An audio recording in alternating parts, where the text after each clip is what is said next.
et on va pouvoir continuer ensemble ce thème qui est « Moi et ma maison, nous servirons l'Éternel » et en particulier pour ma part, parler sur le couple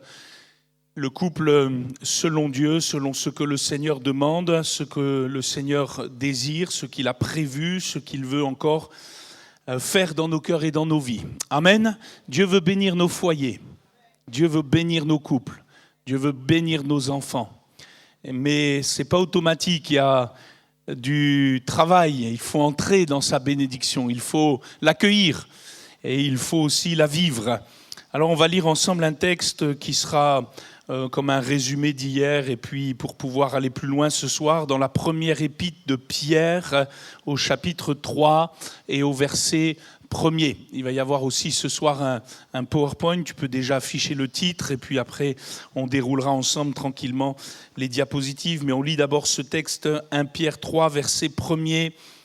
Il est écrit ceci: vous de même, femmes, soyez soumises chacune à votre mari, afin que même si quelques-uns n'obéissent pas à la parole, ils soient gagnés sans parole par la conduite de leurs femmes, en voyant votre conduite pure et respectueuse. N'ayez pas pour parure ce qui est extérieur, cheveux tressés, ornements d'or, manteau élégant, mais la parure cachée du cœur, la parure personnelle, inaltérable d'un esprit doux et tranquille. Voilà qui est d'un grand prix devant Dieu. Ainsi se paraient autrefois les saintes femmes qui espéraient en Dieu, soumises à leur mari, telle Sarah qui obéissait à Abraham et l'appelait son Seigneur. C'est d'elle que vous êtes devenues les descendantes si vous faites le bien sans vous laisser troubler par aucune crainte. Vous de même, Marie, vivez chacun avec votre femme en reconnaissant que les femmes sont des êtres plus faibles. Honorez-les comme co-héritières de la grâce de la vie afin que rien ne fasse obstacle à vos prières. Amen. Et on voit tout de suite avec ce dernier verset que la dimension du couple est très importante puisque cela peut être une entrave pour notre vie de prière. Ça peut être une entrave dans ce que nous désirons, ce que nous demandons au Seigneur. Il y a peut-être des choses qui ne s'accomplissent pas dans nos foyers, dans nos maisons, non pas parce que Dieu ne veut pas nous les donner, mais parce qu'il y a des obstacles dans nos couples qu'il faut lever. Et on est là ensemble dans cette semaine, en tout cas encore moi ce soir, vous allez continuer avec d'autres serviteurs, mais pour toucher du doigt quelques-uns de ces obstacles et de vous permettre, vous qui êtes mariés, de pouvoir vivre la grâce de Dieu. Amen. Puis aussi, comme je le disais hier, ceux qui ne sont pas mariés, ça vous permettra aussi de visionner comment le Seigneur voit le mariage, parce que je suis persuadé que dans ceux qui ne sont pas mariés, beaucoup veulent se marier ou se remarier. Et il faut le faire avec la parole du Seigneur. Alors les mots sont forts dans ce texte, il est question de soumission, il est aussi question d'honneur, il est question de conduite pure, il est question d'être co-héritier, il est question finalement vraiment de dignité, de valeur. Nous sommes égaux, l'homme et la femme sont égaux, il n'y a aucun souci avec ça. Amen. Mais nous ne sommes pas interchangeables. Un homme, c'est un homme, une femme, c'est une femme. Il y a des rôles, des fonctions que le Seigneur a désignées. Et nous avons vu hier que l'homme, il est responsable de l'amour dans son foyer. L'homme, il est responsable de l'amour dans son couple. Et les frères, vous devriez dire amen là. Eh oui. C'est pas à la femme de s'occuper prioritairement de cela. Tu es responsable de l'amour dans le couple. Marie, aimez vos femmes comme Christ a aimé l'Église. Et les épouses, vous êtes responsables du respect, de la dignité dans le couple. Et toutes les sœurs devraient dire amen. Et souvent, on a remarqué que les choses sont inversées dans notre ordre naturel. Nous, les hommes, on est très portés vers le respect, vers la dignité. Ça fait que parfois, on se prend pour des petits chefs, on est autoritaire. Et on a confondu autorité et autoritarisme, et ce n'est pas la même chose. Et ce qui fait que ça a coincé bien souvent parce que le Seigneur ne nous demande pas finalement de faire ce qu'on est capable de faire naturellement. Il nous demande de nous porter sur le besoin premier d'une épouse, c'est l'amour. Et peut-être tu dis, ouais, mais moi je suis pas romantique, pasteur, moi je suis pas tout ce qui trait à l'amour, c'est pas mon truc. Ben, c'est justement pour ça que le Seigneur t'a désigné à le faire. C'est pour que tu arrêtes de te centrer sur toi, puis que tu commences à bénir ton épouse, à chercher ses besoins, à y répondre avec la grâce de Dieu. Amen. Et vice-versa pour les épouses. Vous êtes en charge du respect et de la dignité dans le couple, parce que c'est le besoin premier de chez un homme. Je le disais hier, à choisir, on préfère une femme qui nous respecte et qui nous aime moins qu'une femme qui nous aime beaucoup mais qui ne nous respecte pas. C'est ainsi que nous sommes faits. C'est pour cela que finalement il y a ces textes. Et je suis très conscient que l'apôtre Paul et l'apôtre Pierre sont bien en accord. Vous avez remarqué ? Ils disent tous les deux la même chose parce qu'ils sont tous les deux conduits par le Saint-Esprit. Alors, je n'ai pas le temps de rentrer tout cela, ça serait encore une belle prédication, mais finalement, le Seigneur nous demande de revenir à l'origine parce que quand il y a eu la chute, si vous regardez bien l'Écriture, vous apercevez que quand il y a eu la chute, Ève n'a pas respecté son mari. Elle n'a pas consulté son mari. Quand le serpent l'a tentée, quand le serpent l'a séduite, elle a pris les devants, elle a pris les plans elle-même, elle a fait ce qui était bon à ses yeux. Et pourtant, son mari, il était là. Il n'était pas à la pêche, il n'était pas à la chasse. Je ne sais pas où vous le voyez, Adam, mais la Bible nous dit qu'il était près d'elle. Mais elle ne l'a pas consulté, elle a outrepassé Adam. Elle ne l'a pas respecté. Et Adam ne l'a pas protégé. Lui qui avait reçu la parole, lui qui savait très bien ce que Dieu demandait, Adam n'a pas protégé son épouse. Adam ne s'est pas interposé. Finalement, Adam ne l'a pas aimé comme il devait l'aimer. Et c'est pour cela qu'il y a eu un problème. Donc l'amour et le respect sont les deux piliers du couple. Amen. Ça ne veut pas dire qu'il n'y aura pas de soucis, même quand on met ces choses en place. Vous avez remarqué dans ce texte que l'apôtre Pierre demande à l'épouse de se parer d'un esprit doux et tranquille, ce qui sous-entend que parfois elle ne l'a pas.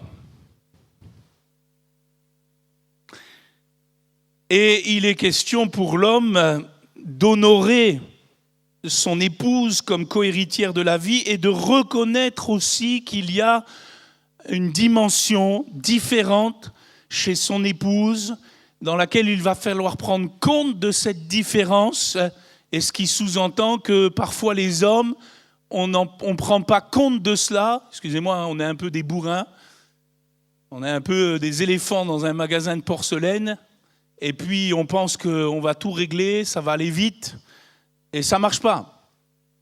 Donc il y a dans les couples de toute la terre des crises, des tensions, des oppositions qui vont mettre au défi la vision de Dieu, le travail de Dieu, et c'est sur ce sujet que j'aimerais parler avec vous ce soir. Ça va ? Et si vous êtes un peu plus nombreux qu'hier, ça me rassure. Ça veut dire qu'hier, c'était pas trop mal et que ça ne vous fait pas peur de parler des conflits. Ça va ? Je pense qu'il n'y a aucun couple qui peut dire « nous, on n'a jamais eu de conflit ». Je pense que si vous n'avez jamais eu de conflit, c'est que vous ne vous aimez pas vraiment. Alors, peut-être j'aurais pu intituler ce message « Scène de ménage ». Je ne sais pas à qui vous ressemblez dans... Ah, je sais qu'on l'a tous fait. Hein. Moi, je ressemble à lui, toi, tu ressembles à ce couple-là, je le sais bien. Mais en plus, il y a un Philippe dans Scène de ménage, hein, vous avez remarqué ? Tout ce qui ne nous tue pas nous rend plus forts. Vous connaissez ce proverbe qui n'est pas dans la Bible. Hein. Ne me sortez pas ça un jour. Hein. Comme dit la Bible, tout ce qui ne tue pas ne rend plus... Non, ce n'est pas dans la Bible. Mais c'est un proverbe familier.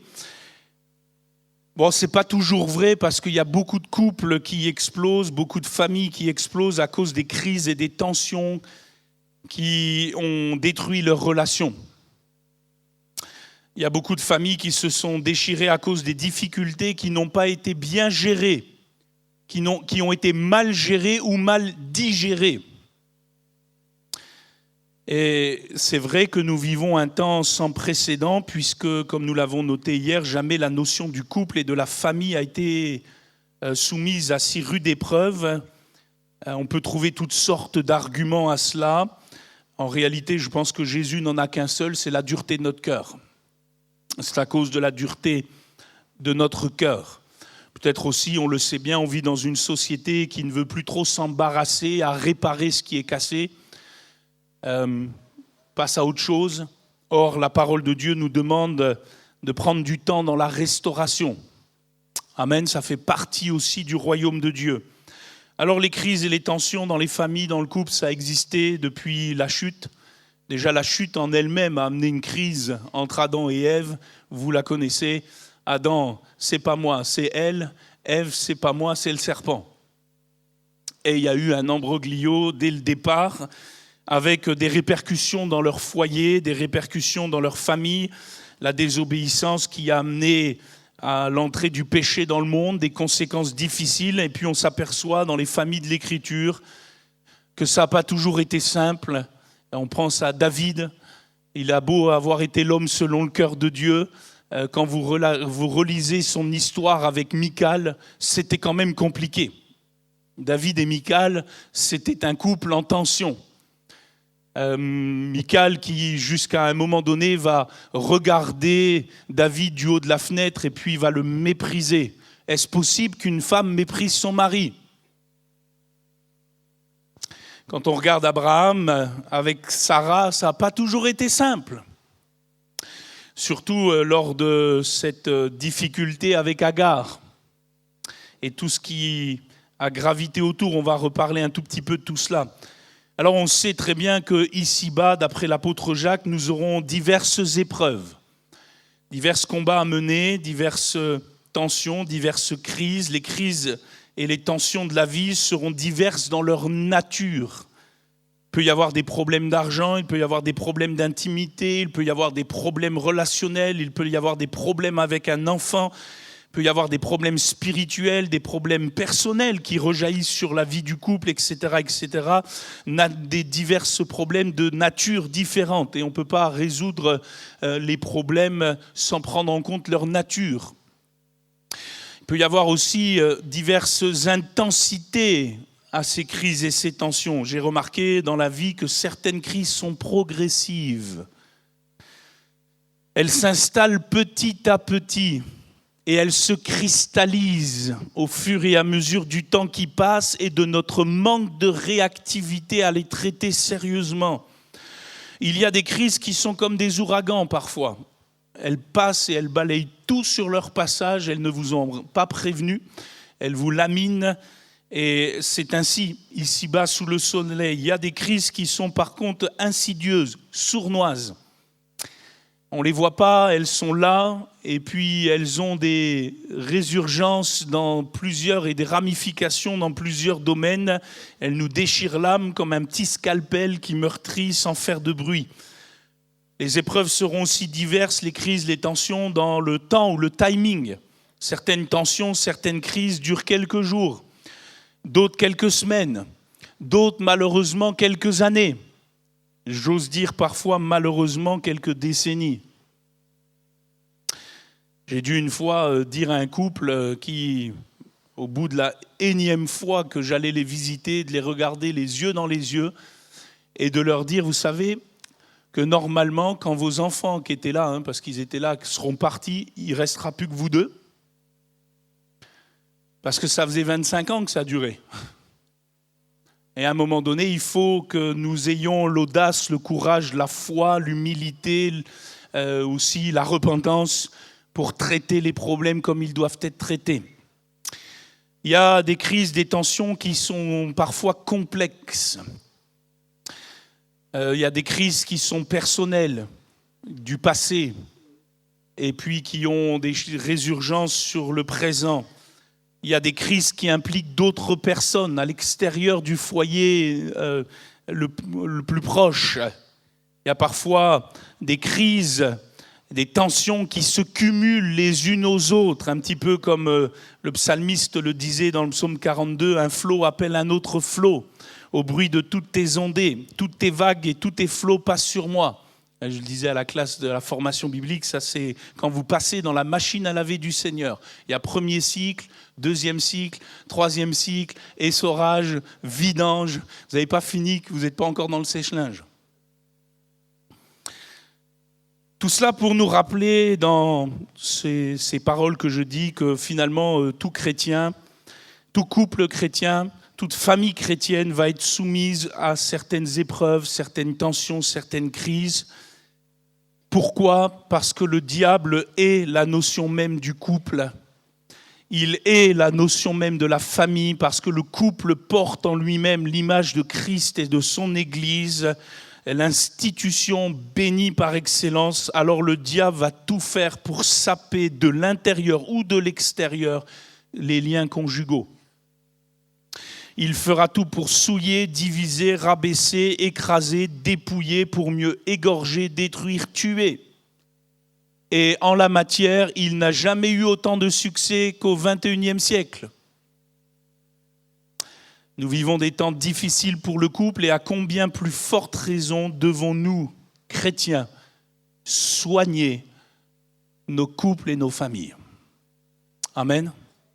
Ça ne sert à rien de soigner ta piété apparente le dimanche ou le jour de la semaine quand tu viens ici, si tu ne soignes pas d'abord ton couple et ta famille. Et ici, dans ce texte, il parle aux sœurs, il dit « ça ne sert à rien de soigner l'apparence extérieure ». Les boucles d'oreilles, les machins, les trucs, je ne suis pas contre ça et je ne pense pas la Bible non plus.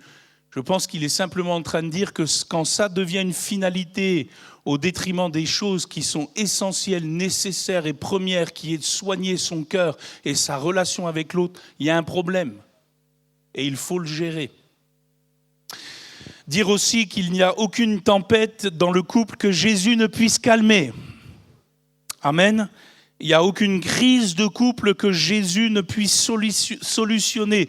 Il n'y a aucune difficulté de couple que Jésus ne puisse contrecarrer. Il n'y a aucune blessure dans le couple que Jésus ne puisse guérir. Jésus reste encore celui qui peut et qui veut sauver nos couples. Amen. Il y a dans la présence de Dieu, par le Saint-Esprit, il y a dans la parole de Dieu tout ce qu'il nous faut pour restaurer, guérir, soulager, bénir, corriger ce qui ne va pas dans son couple. Mais je le rappelle encore une fois, il n'y a pas de recette miracle. Tout à l'heure, on va prier le Seigneur. Ce n'est pas une imposition des mains qui va changer l'atmosphère de votre couple.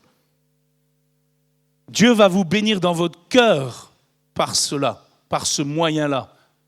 Mais il n'y a pas de magie avec le Seigneur.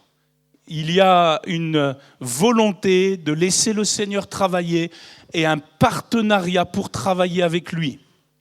Amen. Et je sais, je suis pasteur depuis pas mal de temps maintenant, même si je suis encore jeune, hein.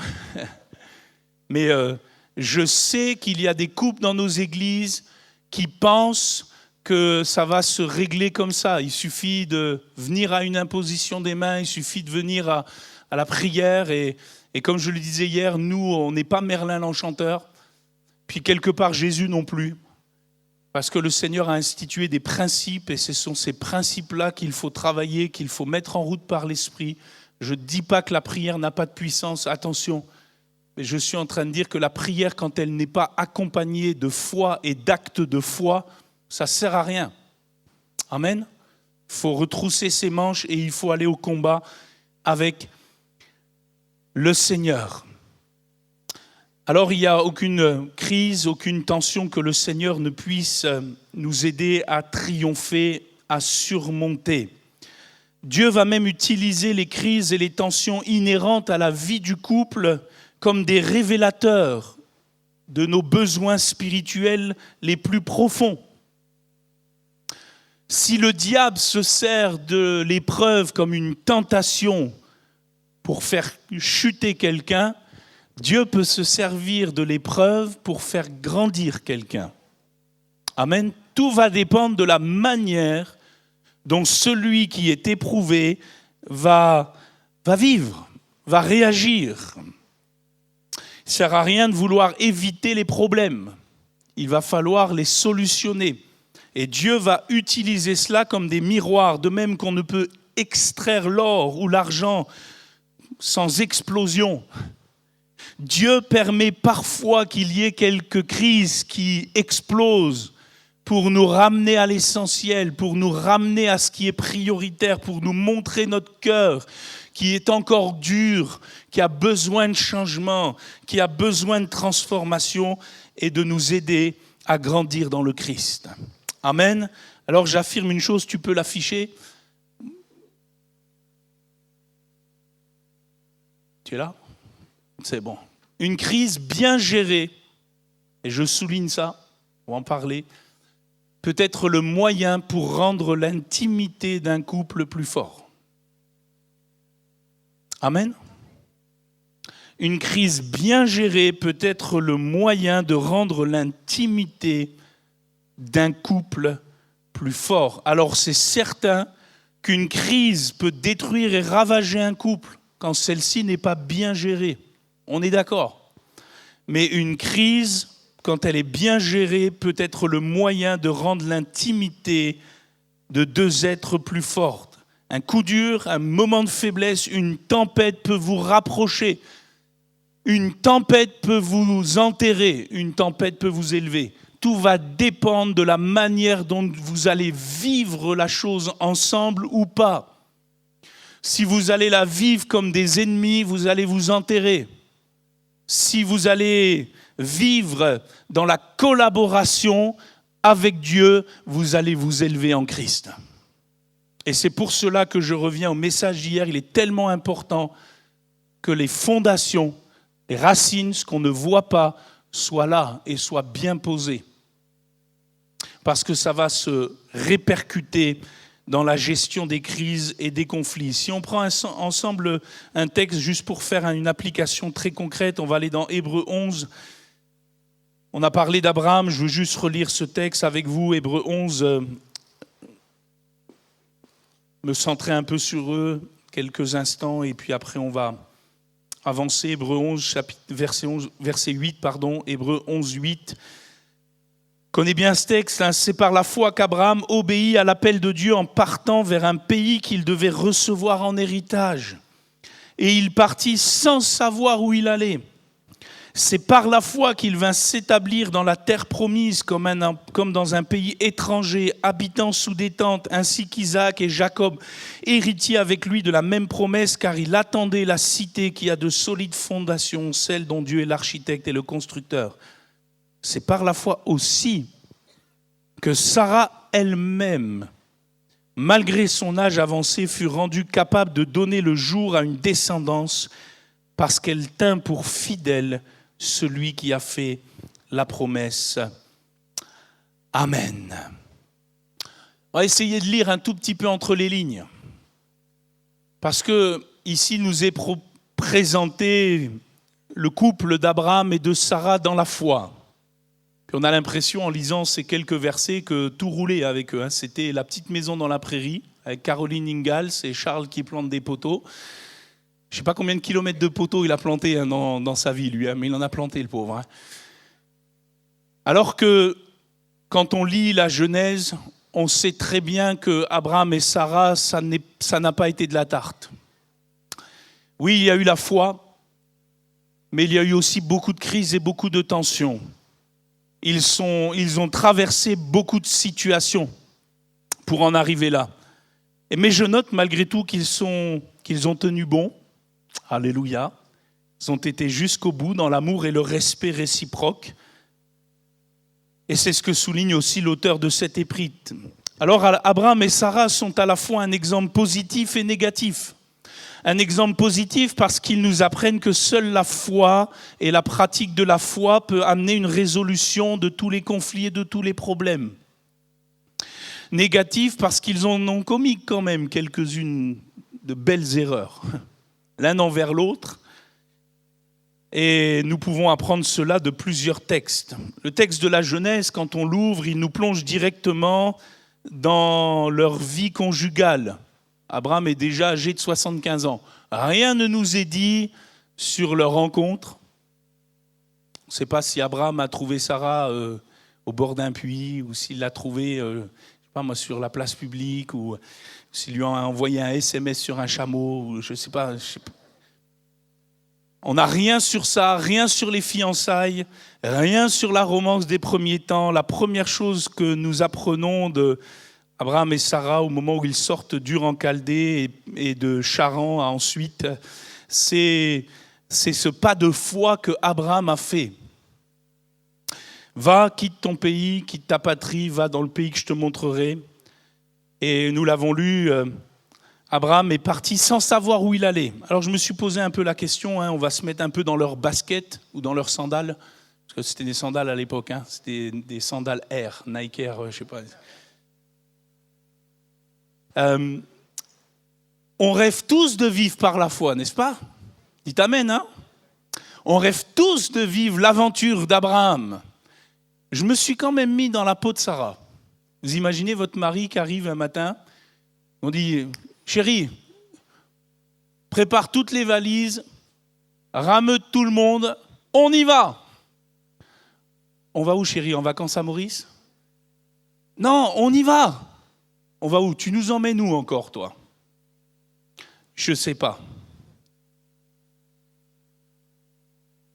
Je pense que Sarah, ça a été quand même un peu compliqué.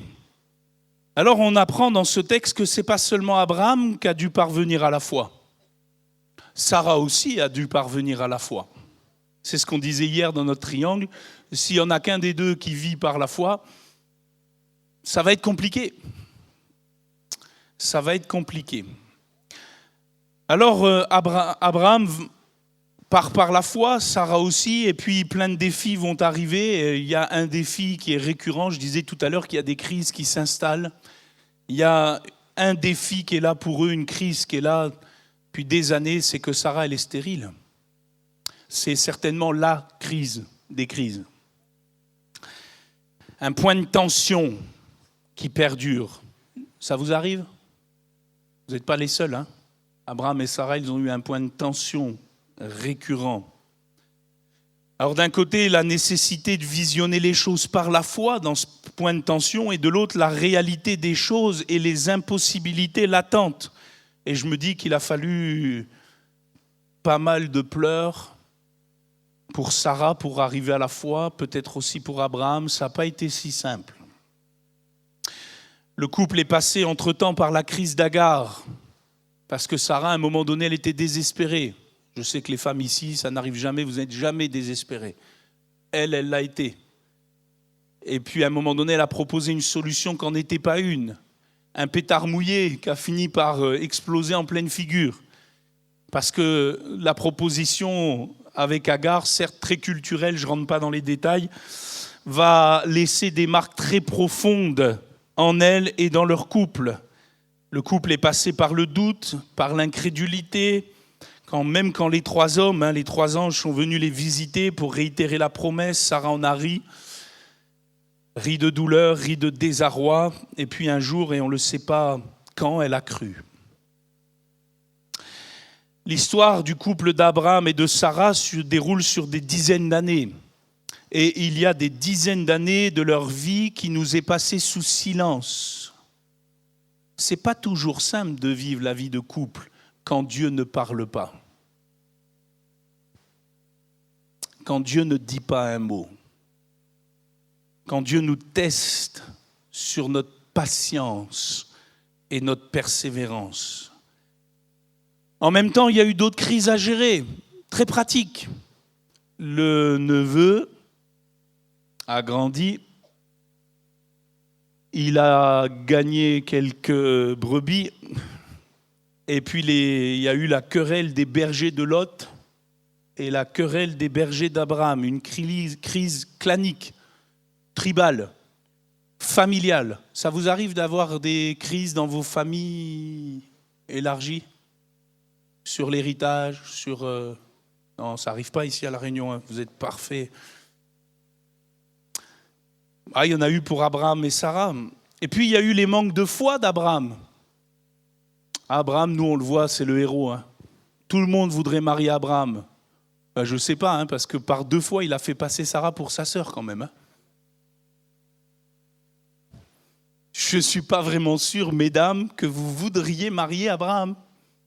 Comme je ne suis pas vraiment sûr que vous voudriez marier David.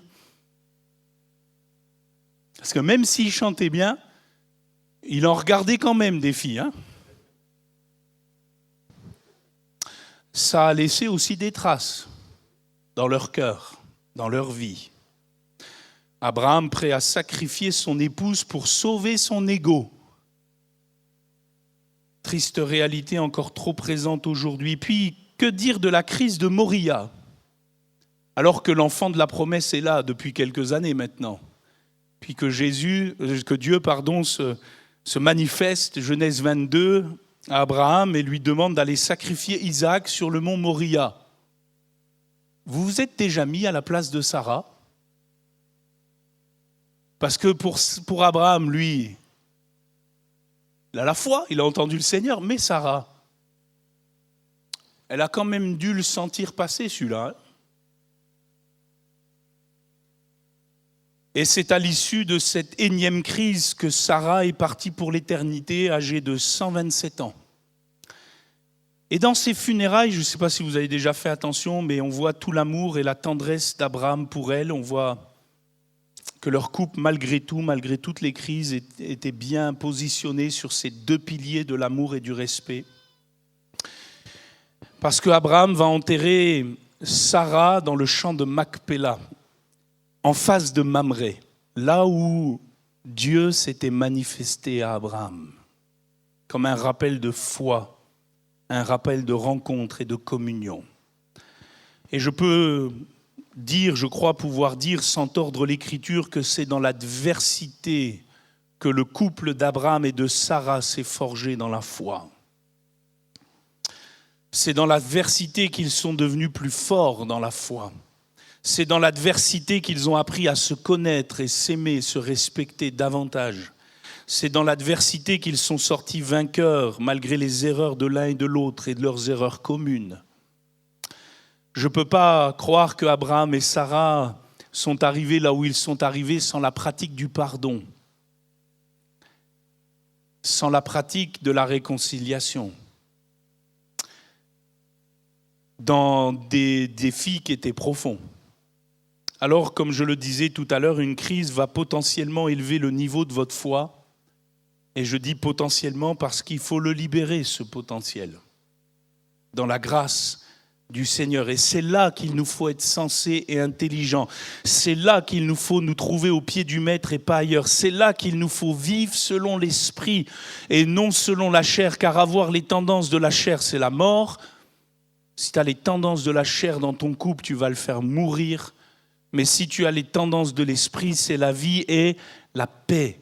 Et je remarque que tant que nous vivons nos couples selon la chair, en n'élevant pas le niveau de la foi, nous allons le détruire et nous allons mourir. Nous allons nous rejeter la faute l'un sur l'autre quand la crise viendra. Nous bloquerons le pardon quand l'autre commettra une erreur. Nous parlerons mal, nous accuserons au lieu de bénir, nous mépriserons au lieu d'élever. Et je remarque qu'en la matière, il y a beaucoup de chrétiens, de couples chrétiens qui sont très charnels. Il y a parfois peu de différence entre les couples chrétiens et les couples du monde, à notre grand désarroi. J'ai même connu des couples du monde, j'ai un couple d'amis qui ne sont pas chrétiens, à qui nous témoignons avec mon épouse, qui est la meilleure amie de mon épouse. Je peux vous le dire, qui vivent avec des principes et des valeurs bien plus élevés que certains couples chrétiens. C'est la triste réalité d'aujourd'hui et c'est pour cela que je prêche, parce que je crois que nous sommes appelés à élever le niveau. Amen. Alors il nous faut les tendances de l'esprit. Il nous faut les tendances de l'esprit.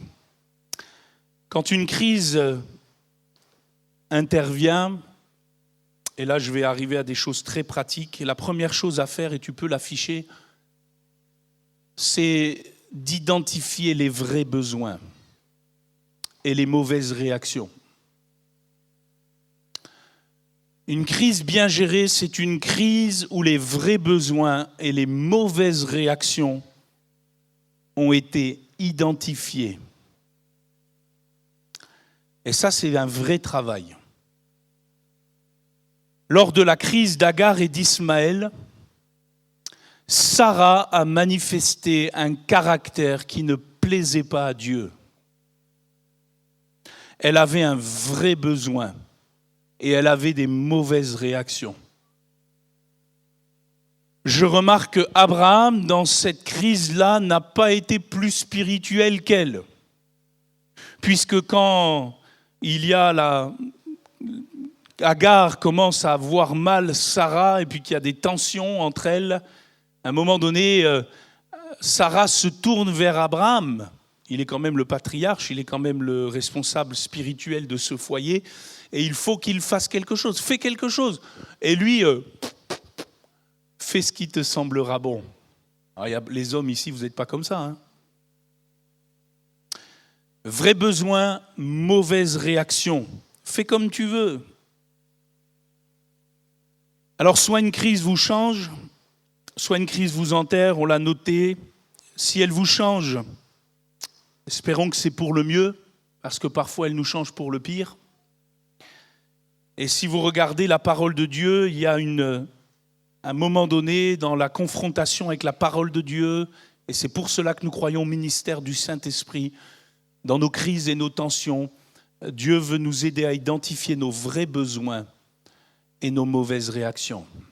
Et tant qu'on n'a pas fait cela, tant qu'on ne s'est pas laissé confronter à cela, rien ne peut avancer.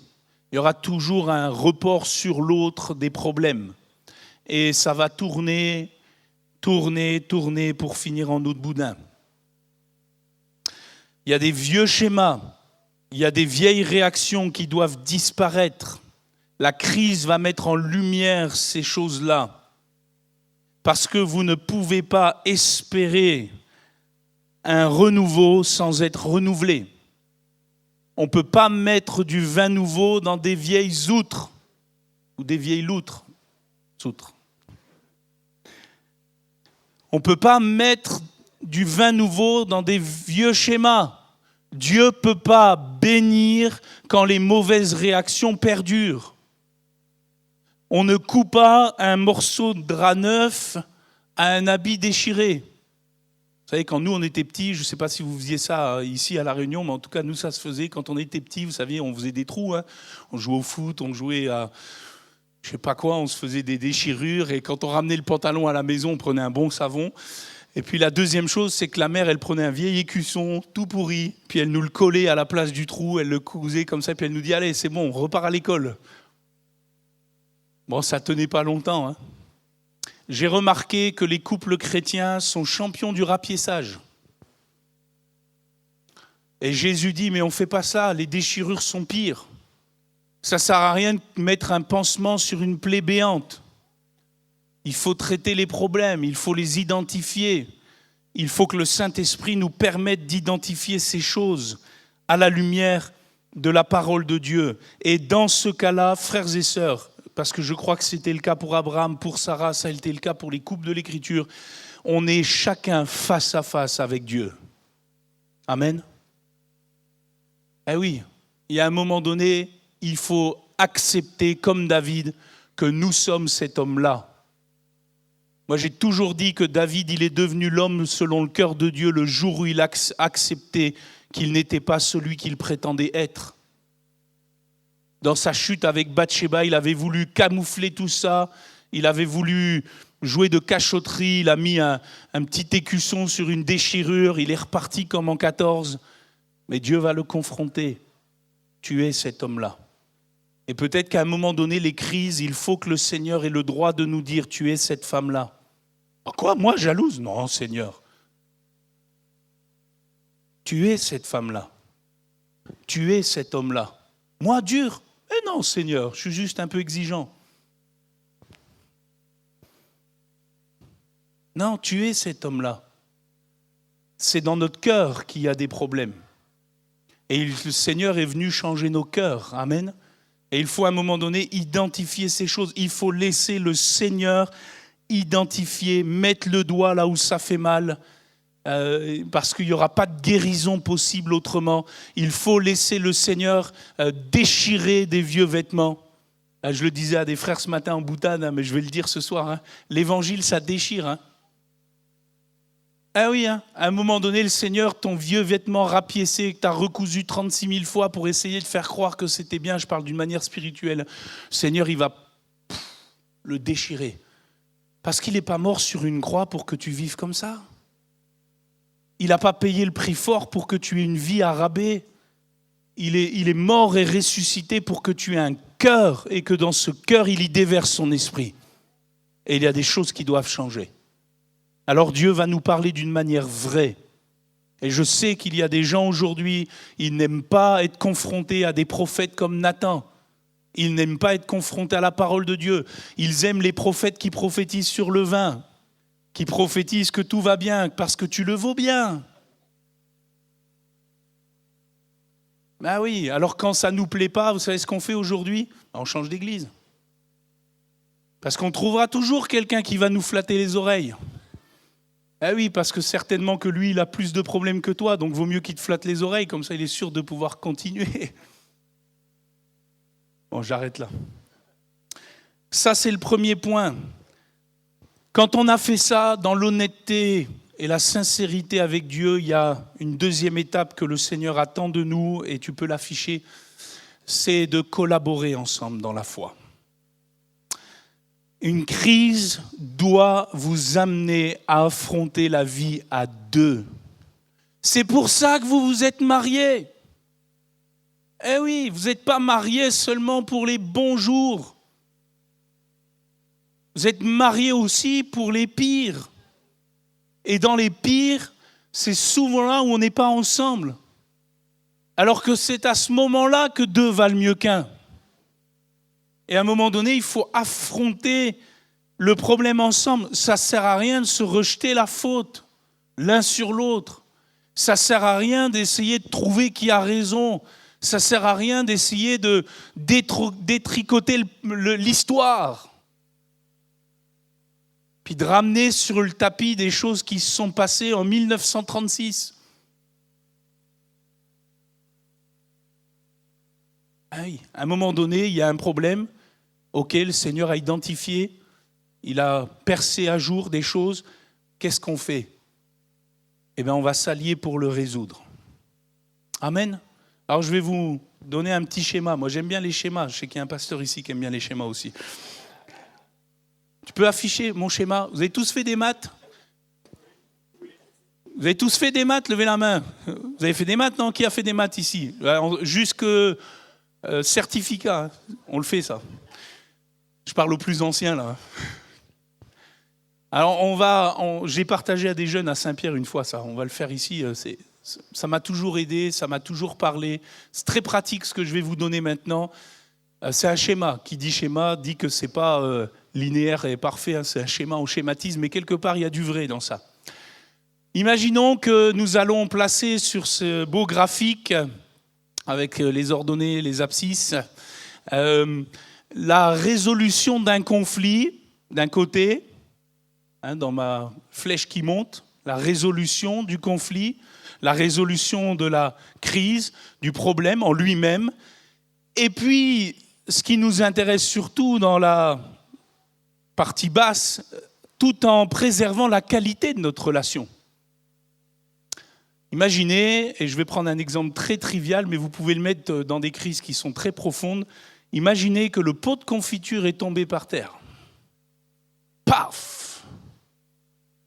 Ça a éclaboussé, il y en a partout. Il y a différentes manières de réagir.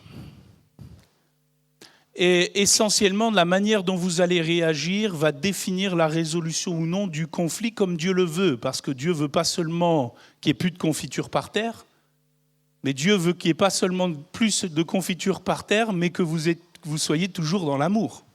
Vous êtes d'accord avec moi ? Ah oui, parce que si on résout les conflits sans la qualité de la relation, au détriment de la qualité de la relation, on n'a rien résolu. Les deux vont ensemble. Alors vous avez des gens, première réaction, ils sont toujours en fuite quand il y a un problème. Tu peux l'afficher ? Ce sont ces gens qui ont des réactions de déni. Quoi ? La confiture est tombée par terre. Mais non. Il n'y a pas de problème. Vous en connaissez des comme ça? Il n'y en a pas au milieu de nous. Hein. Rassurez-vous, vous êtes tous spirituels. Le déni, il n'y a pas de problème. Tout va bien, dans le meilleur des mondes. L'autre, elle souffre, mais c'est pas grave. Hein. Il n'y a pas de problème. C'est cool. Le déni ou la minimisation. Oh, t'exagères. De toute façon, toi, t'exagères toujours. Vous l'avez jamais dit, celle-là. Hein. Vous avez des gens, c'est le silence. Il y a un problème, mais...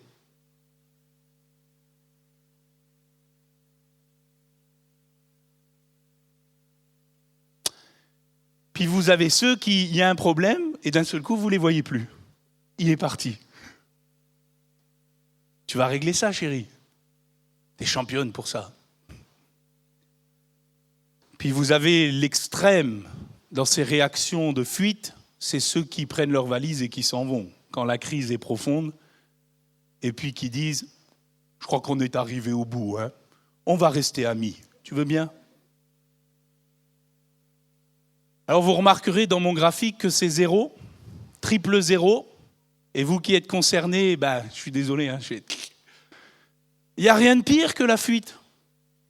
Parce que non seulement vous ne résolvez pas le problème, mais en plus de ça, vous détruisez la relation. C'est 0, triple 0. Et si vous êtes dans des réactions comme cela, parce que ça fait partie de notre chair marquée par le péché, hein, si vous êtes quelqu'un qui avait tendance à la fuite, peut-être parce que vous avez eu des expériences mauvaises, peut-être que vous avez été éduqué dans un foyer où il y avait tellement de violence, tellement de problèmes que vous avez dit, moi, surtout plus. Hein. Ouh là là là là. Ah, il y a un moment donné, il va falloir que vous soyez guéris, restaurés, reprogrammés par le Seigneur. C'est le renouvellement de l'intelligence, un reboot. Et puis que vous puissiez comprendre que fuir n'est jamais une solution. Fuir non seulement ne résout pas le problème, vous savez, vous pouvez prendre Air Austral et partir en métropole, le problème, vous l'emmenez avec vous dans les bagages et il pèse 0 kg. Et en plus de ça, vous aurez détruit la relation, le rapport que vous avez avec l'autre. Fuir, ce n'est pas un problème, c'est pas une solution. Deuxième réaction, c'est la domination. Tu peux l'afficher. C'est le gars, le pot de confiture, il est par terre, il a déjà pris la balayette, il a déjà solutionné le problème, mais alors en attendant, qu'est-ce qui vous en a fait marre? Oh là là. Ouais, de toute façon, tu fais toujours mal, tu fais toujours tout travers, tu fais toujours tout tomber. Crac, crac, crac, crac. Ah, il les résout, les problèmes. Hein. Vous pouvez être sûr que quand il passe, il n'y en a plus. Il n'y a plus de miettes par terre. Il n'y a pas de problème. Il n'y en a plus. Il y a tellement plus de problèmes qu'il n'y a plus personne. C'est les réactions de domination. C'est ceux qui veulent toujours avoir raison. Il y en a ici? Non, il n'y en a pas ici. Ils veulent toujours avoir le dernier mot. Moi, j'ai toujours dit, moi, à la maison, c'est mon épouse qui a toujours le dernier mot. Elle est la meilleure. Amen? Non, c'est pas vrai. Je suis comme vous. On a aussi ces réactions-là. On a aussi ces tendances-là où on est dans la volonté de dominer l'autre. Dominer pour avoir raison. Vous savez, dans ces réactions, je les cite, mais il y en a plein d'autres. Ceux qui, pour un rien, ils élèvent la voix. Bon, on les entend, hein. On les entend jamais à l'église, jamais vous les entendez louer le Seigneur, mais alors chez eux, mon Dieu.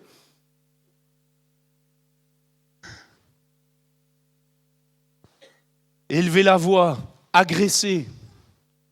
Dans ces réactions de domination-là, il y a les dominations les plus extrêmes. Violence verbale, violence physique, où on en arrive presque à vouloir supprimer l'autre. Et vous avez malheureusement, et on l'a ici à l'île de la Réunion comme on a ailleurs, des crises de couple qui en arrivent là. Parce qu'on est dans des réactions de domination. Alors vous remarquerez sur mon schéma que oui, la source de la crise, elle est résolue. Hein. Il n'y a plus le problème en lui-même, vous comprenez ce que je veux dire. Mais n'y a plus de relation non plus. Alors ce qui est extraordinaire avec ce schéma-là, c'est que 99% des gens d'entre nous, on est dans l'un ou dans l'autre. Par nature. Dans notre nature, on est des gens un peu effacés ou on est des gens très réactifs. Et d'après aussi la parole de Dieu, ni l'un ni l'autre ne solutionne les problèmes. Alors il y a une troisième réaction qui est un peu plus spirituelle. Tu peux l'afficher, c'est ce que j'appelle le sacrifice.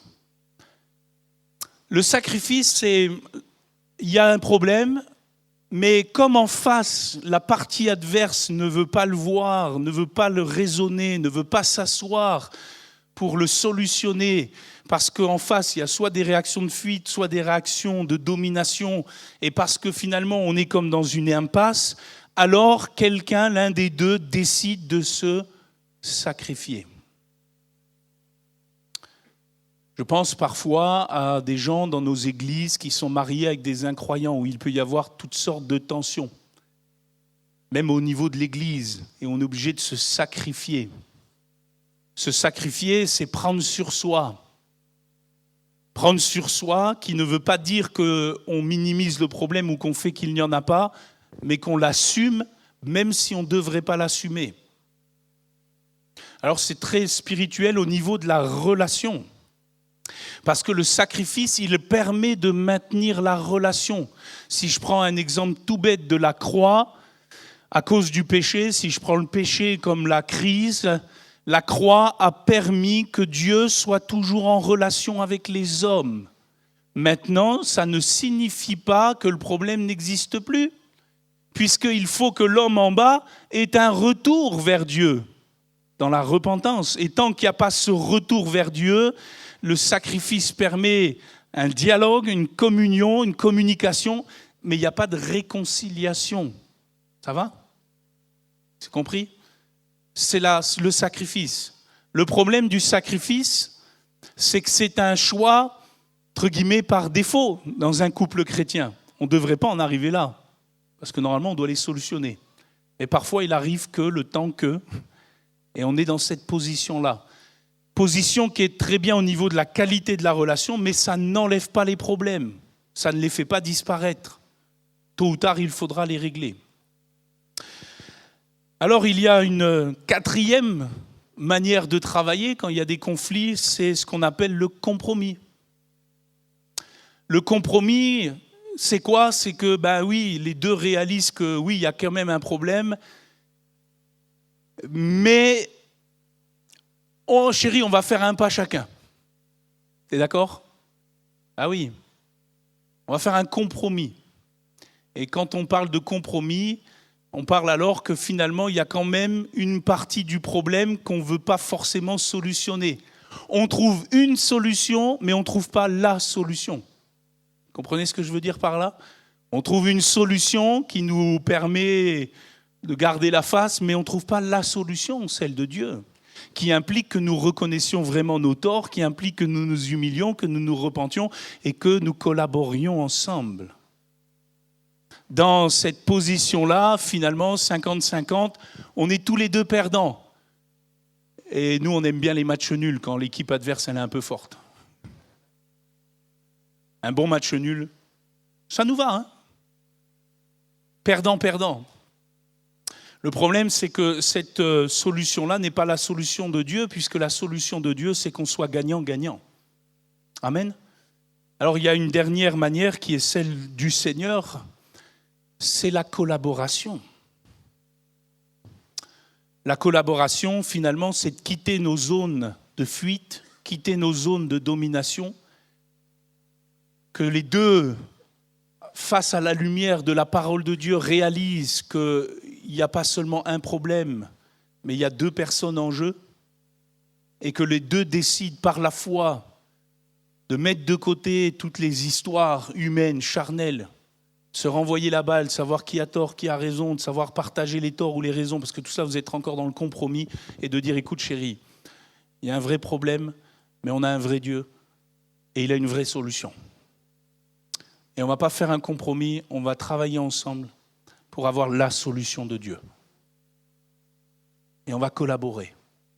On va arrêter de se tirer dans les pattes, on va arrêter de se couper l'herbe sous le pied, on va arrêter de mal se parler, on va arrêter de se renvoyer dans les cordes, on va arrêter même de faire des petits compromis qui finalement, on le sait bien, toi et moi, ça ne nous fait pas plus avancer. On va chercher la face de Dieu et on va lui demander quel est vraiment son avis, qu'est-ce qu'il veut, comment on peut faire, quelle est sa solution. Et on va collaborer. Amen. Et vous comprenez que tout ça, c'est un processus. Et qu'il faut tendre à cela.